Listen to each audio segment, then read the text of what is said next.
Olá para você, tudo bem? Eu sou Larissa, esse é o nosso gabinete.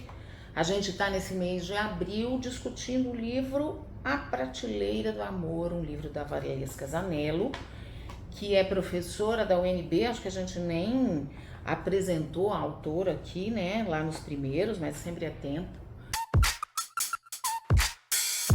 A Valesca Zanello é professora da UNB, tem uma longa pesquisa e atuação no campo do feminismo, no campo das discussões sobre diferenças de gênero, sobre saúde mental entre os gêneros. E aqui nesse livro, ela nos faz a gentileza, o favor de sintetizar alguns conceitos que são muito interessantes para discutir os feminismos atuais, né? E assim, acho que para a psicologia é fundamental que essas discussões elas estejam no nosso radar, né? Que a gente se aproxime disso. Nós vamos vendo muitos pacientes, muitos clientes com sofrimento exatamente por causa da ocupação de territórios, da falta de direitos, da supressão da voz, da dificuldade em estabelecer protagonismos, às vezes dentro das famílias, dentro dos casamentos, no âmbito profissional. Então é uma discussão que precisa chegar longe mesmo. Por isso a gente pensou nesse livro para o mês de abril, porque o livro tem essa característica de ter uma linguagem bastante acessível, exatamente para, favorecer uma circulação.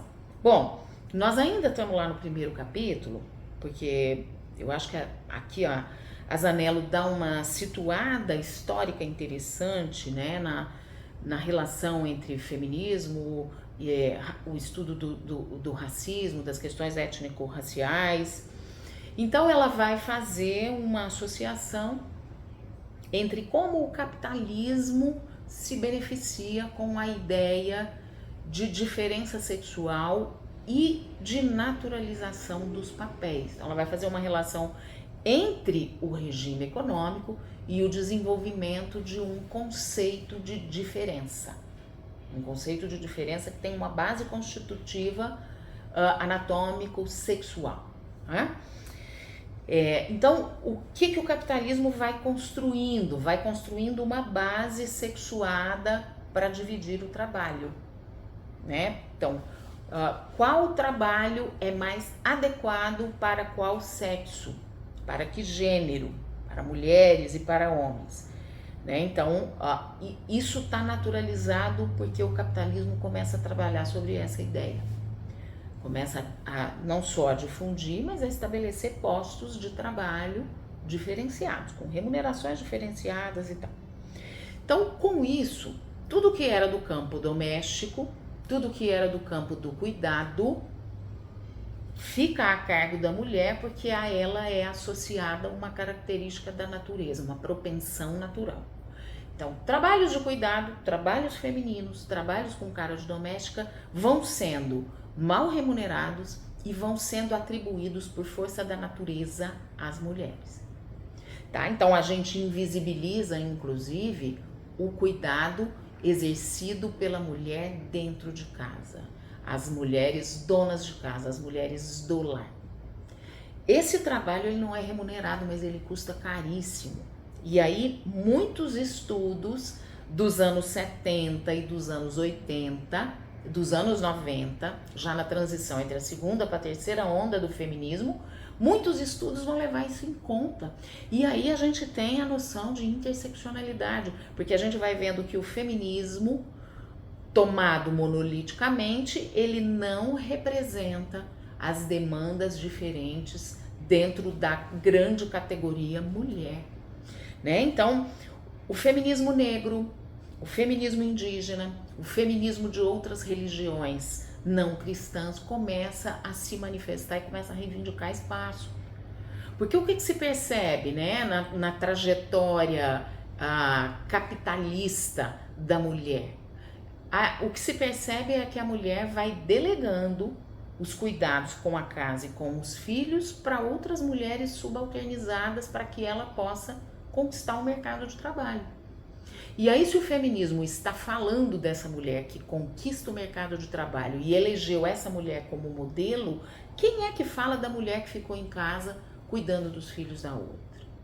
Quem é que fala da mulher negra que vai sofrendo lá na ponta da pirâmide, né, ou da cadeia socioeconômica, vai sofrendo preconceitos e discriminações acumuladas e vai ficando numa condição mais desigual ainda do que outras mulheres? Então vejam, o capitalismo estabelece um jeito de pensar que é branco, que é cristão, que é cis heteronormativo. E aí o movimento feminista do final do século XX quer trazer exatamente essa pauta para o debate. Quer dizer, bom, nós precisamos ampliar o jeito como a gente olha, não se trata para a condição, para a situação social feminina, não se trata só de defender a tomada do mercado por uma mulher, mas de se perguntar que mulher é essa? Né? Tem até aqui uma citação de um trecho bastante conhecido, deixa eu localizar aqui, ó.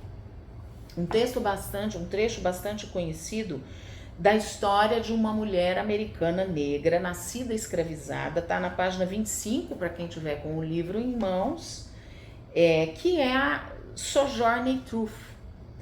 E talvez vocês conheçam esse texto de outras referências da internet mesmo.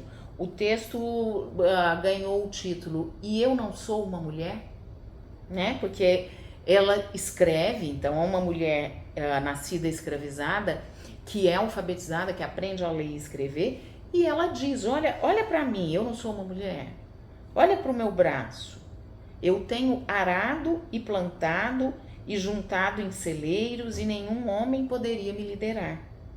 E não sou uma mulher? Posso trabalhar tanto quanto e comer tanto quanto um homem, quando consigo o que comer, e aguentar o chicote também. E não sou uma mulher? Então ela vai conversando, né, essa autora, essa mulher negra americana, ela vai conversando com aquilo que era considerado um padrão de divisão da época. Então veja, ela está escrevendo em 1787 e ela já está se perguntando, eu não sou uma mulher?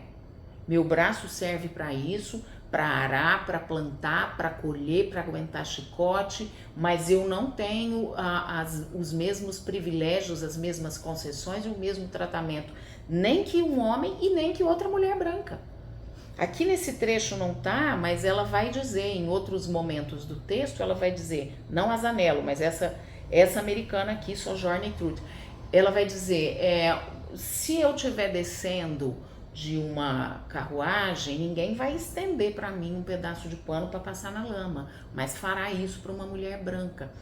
Então a ideia de interseccionalidade é exatamente saber como é que essas desigualdades se entrecruzam, como é que essas condições elas se sobrepõem, elas se justapõem e elas se entrelaçam.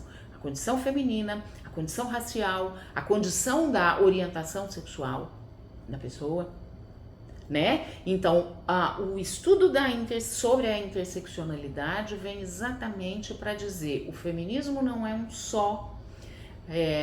Nós precisamos considerar que há desigualdades que vão se desenvolvendo em função de um status social, em função de um modo como a sociedade define um certo lugar e um certo trânsito para as raças, né? Para as raças e para as categorias feminino e masculino.